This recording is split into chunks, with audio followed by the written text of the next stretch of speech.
Foodies welcome back to our channel. నేను మీ పల్లెటూరు కుర్రడు foods. అయితే ఇది వచ్చేసి బజ్జీ అనమాట. పూర్తిగా చూడండి, పూర్తిగా చూస్తేనే మాత్రమే మీకు అర్థమవుతుంది. ఇది చాలా క్రిస్పీ అనమాట, చాలా ఇంగ్రీడియంట్స్ కలిసి ఉంటుంది. Please watch and like. Hi friends, welcome back to our channel. నేను మీ సతీష్. అయితే నేను ఛానల్ పేరు ఎందుకు మార్చానని కొంతమంది అడిగారు అనమాట. సో నేను ఛానల్ పేరు ఎందుకు మార్చానంటే, నాకు సతీష్ పల్లెటూరు కుర్రాడు అని చాలా ఛానళ్ళు ఉన్నాయన్నమాట. అదే పల్లెటూరు కుర్రాడు ఫుడ్స్ అంటే ఏ ఛానల్ కూడా లేదు, అందుకనే నేను ఛానల్ మార్చాను. ఇంకో విషయం ఏంటంటే, మన ఛానల్లో వీడియోలు చూస్తున్నారు కానీ లైక్ చేయట్లేదు. పూర్తిగా చూడండి, చూసి మాత్రమే లైక్ చేయండి. సో మీరు సగం దాకా చూసి స్కిప్ చేస్తే అదేం బాగోదు అనమాట. సో పూర్తిగా చూడండి, లైక్ చేయండి, షేర్ చేయండి, సబ్స్క్రైబ్ చేయండి ప్లీజ్. ముందుగా 4 ఎగ్స్ అయితే తీసుకోవాలి. ఇది బాయిల్ చేసిన ఎగ్స్ మాత్రమే తీసుకోవాలి. వీటిని మాత్రం కటింగ్ మాత్రం చేయొద్దు, అలాగ మాత్రం వండించి మనం ఎగ్ బజ్జీ అయితే వేసుకోవాలి. అప్పుడైతేనే దాంట్లో ఉన్న టేస్ట్, దాంట్లో ఉన్న రుచి అనేది మనకి బాగుంటుంది. ముందుగా మనం ఒక 1/2 కిలో జలగపిండి మాత్రమే తీసుకోవాలి. ఇందులో అస్సలు బియ్యం పిండి వేయకూడదు. బియ్యం పిండి వేసుకోండి, కొద్దిగా క్రిస్పీగా ఉంటుంది అనమాట.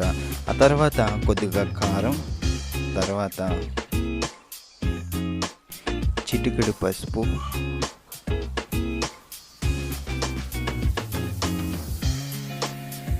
కొద్దిగా సాల్ట్, మీ టేస్ట్కి సరిపడగా వేసుకోండి సాల్ట్, కొద్దిగా గరం మసాలా,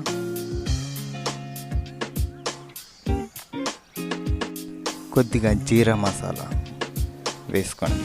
తర్వాత మనం చేత్తో నూరి పెట్టుకున్న వామ్ అయితే వేసుకోవాలి. వామ్ వేసుకుంటేనే దానిలో టేస్ట్ అనేది ఉంటుంది. అందులో కొద్దిగా అటు ఇటు కలుపుకొని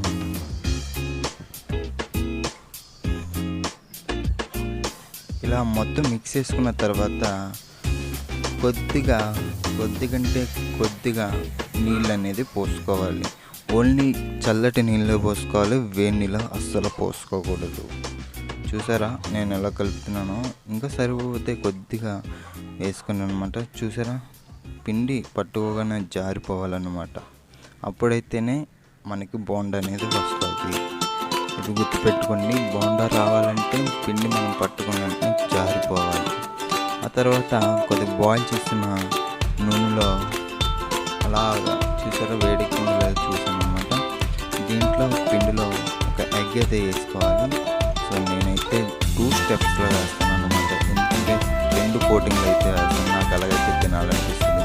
మీ ఇష్టం, ఒక కోటింగ్లో తినచ్చు, 2 కోటింగ్లో తినచ్చు. నేనైతే చూసారా, నేను ఫస్ట్ అయితే ఇలా వేసుకుంటున్నాను అనమాట.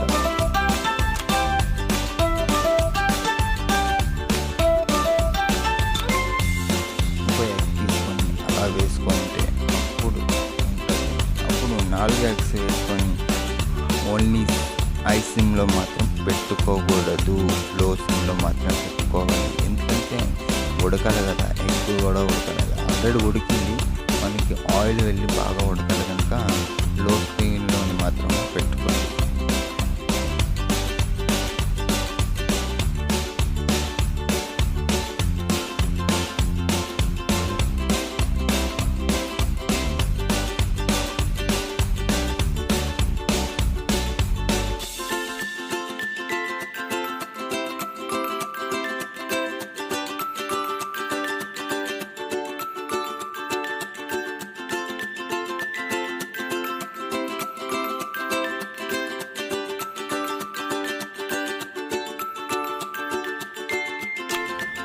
అది మొత్తం తీసుకున్న తర్వాత మళ్ళీ సెకండ్ కోటింగ్ అయితే వేస్తున్నాం అనమాట.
నాకైతే చాలా బాగా నచ్చింది. మీకు ఎలా ఉన్నదో ప్లీజ్ కామెంట్ చేయండి. ఏమైనా తప్పు ఉంటే కామెంట్ చేయండి.